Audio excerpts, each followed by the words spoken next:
Hello guys! Magandang umaga sa inyo. So ayun, for today's video ay mag-iimis muna ako ng aming pinaghigaan dahil nakaalis na yung asawa ko guys. Nagpunta na ng school. Hatid na yung anak namin sa school dahil papasok na ulit. So ayan, linis-linis muna tayo. Ayan, so tapos ko na siyang linisin guys. Ang ganda ng tingnan, diba? Ayan, pinakita ko talaga sa inyo. Ayan, so hanggang sala syempre kailangan nating linisin. Ayan. Ito po talagang ginagawa ko araw-araw. Ayan, naglilinis muna ako bago tayo magluto.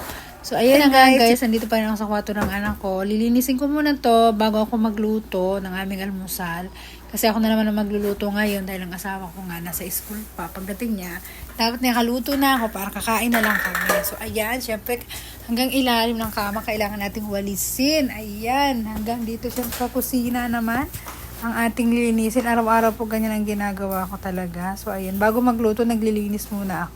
At syempre, tapos na rin ako mag-mop, ang bilis, diba?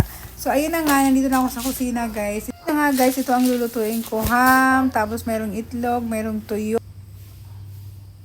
Guys, magluluto na ako ng almusal. So, ayan, guys, luto na ang ating hambog na sa scramble egg.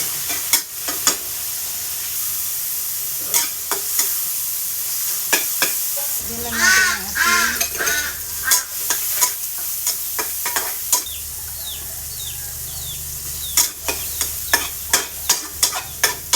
na natin ang itlog, guys. So, guys, lagi sarap ang ulam.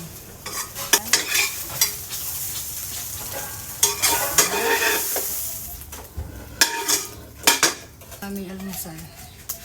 Tikman muna natin kung may lasa pa yung egg. Masarap ba? Ha? Isa pa nga.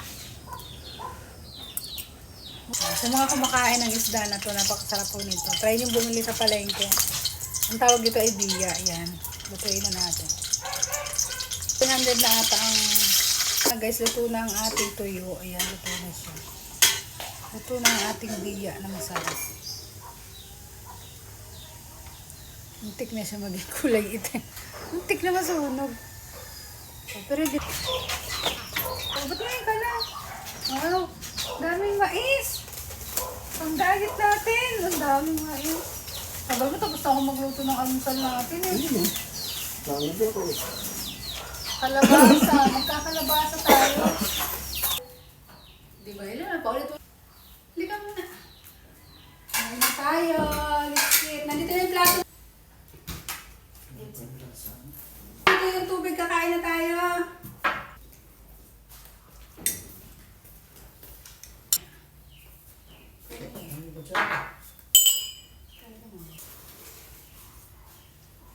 Nasaan ang hari mo?